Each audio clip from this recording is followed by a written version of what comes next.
Comes from Skylark. In Stratford-upon-England, the 16th century, a young boy named Nicholas Atwood dreams of becoming an actor, not a common tanner like his father. So an acting troupe comes by on May Day, the grandest celebration of the year. But when the celebration is canceled by local authorities, young Nick Atwood runs away from home in an effort to join the Admirals Players, once the finest acting troupe in all of England. And now young Nick needs to start proving himself in acting, learning the sword, and juggling? The boy dubbed Skylark is about to find a very difficult challenge ahead.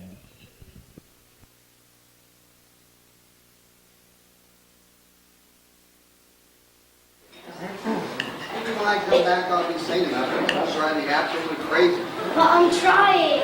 Well, try harder. Just for goodness sake, kid. Go, man. Home? Yes, home. Where you can be that remarkable tanner that your father dreams of. Tanner? No way, Mr. Garrett. That's not my dream. Well, for the love of the Creator and heaven, maybe you should. Misunderstood at home. Misunderstood here.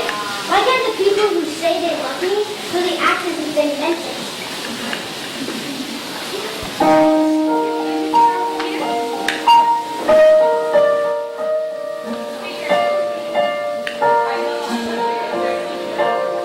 I sat here by the window and I watched the world at play. And could anyone be just as sad as me? And I watched the trees tremble as the wind blows leaves away. Can my life have no more meaning than a blowing leaf today? Will I ever know about love? Why do I feel abused? Could the answer that I need be as simple as a seed? Oh, why am I so suddenly confused? Who's here to hold me? Then simply love me. No soul I see. Can love be kind and then be cruel? Go back and forth so I'm the fool who feels that I'll never understand how love was ever planned. Why love is good for some but not for me. Will I ever learn about love? Will it always be the same? Can it one day mean a smile, but then after a while, is the thing they call love the one to blame? But who could know me enough to love me? Turn my heart free and be there when I feel afraid, and share both joys and sadness made each day. No, I'll never understand how love was ever planned. Why love is good for some, but not for me.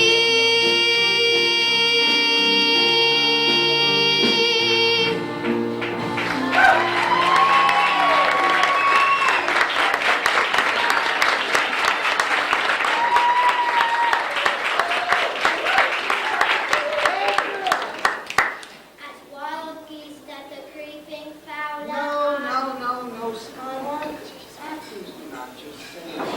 They emote. They feel. Don't simply say the words. I can't even pronounce the words. As wild geese, the creeping fowl eyes, trusted and trust, many and so, rising and calling to the guns retort. And what does that mean again? Who cares what it means? Actors don't care what something really means. Just as long as it sounds good. Just as long as it sounds good. And the line count is right. Now,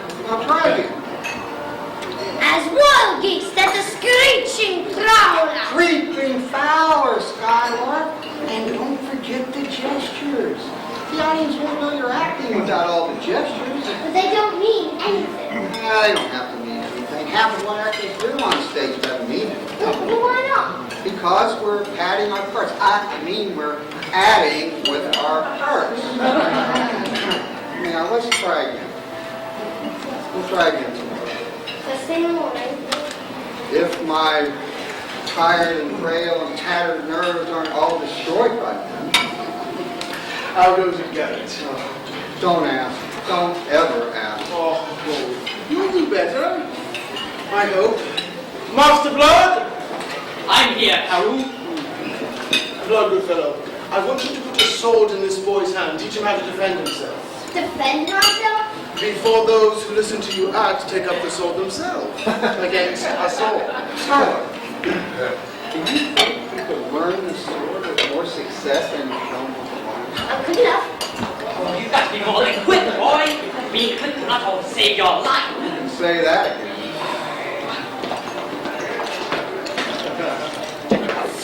That's it. And may it be so for the rest of our days. I wasn't very good, was I? Tell him, Garrett. Skylark, let me tell you a little secret between you and me. You are worse than you think. All right, that's enough of that. Let's teach this boy how to juggle. Juggle? Dear God. You tell you can do it. It's safer, I think. Don't worry, boy. Those pins shan't hurt much. Don't worry. Well, unless one lands on your head or on your feet. No, it feels simple. Hold this one. You start with one, I can't very well. and then you move on to two, and then three.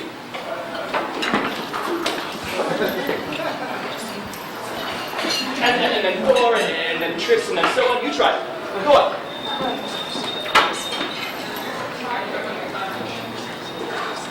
Hey! What? Miserable little...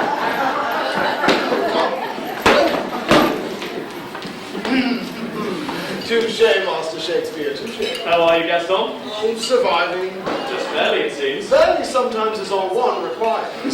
Perhaps. I never did get all the sordid details. How did you manage to get the May Day festivities cancelled in Stratford? The first time in its history.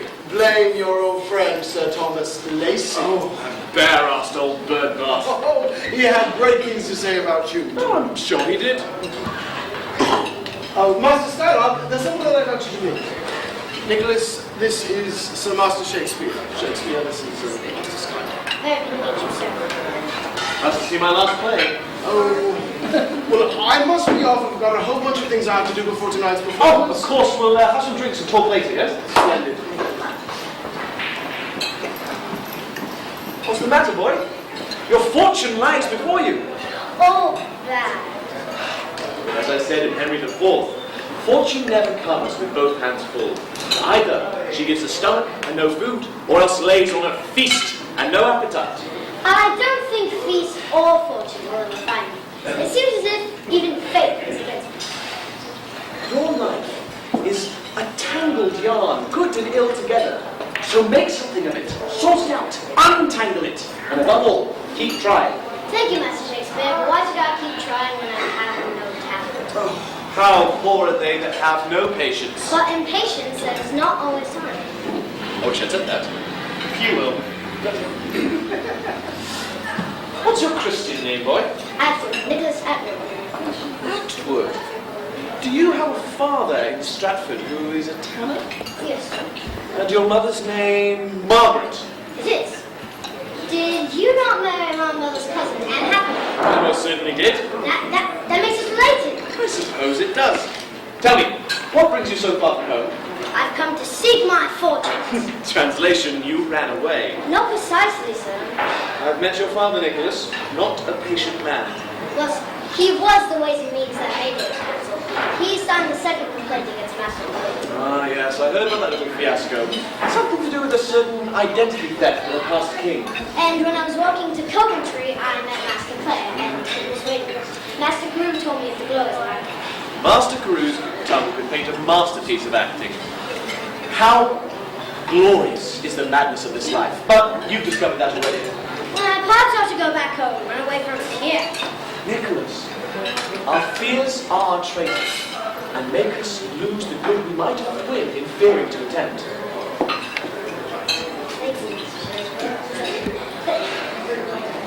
Just keep in mind, Peru believes in you, I believe in you, and add your name to the list, we've got 3 already.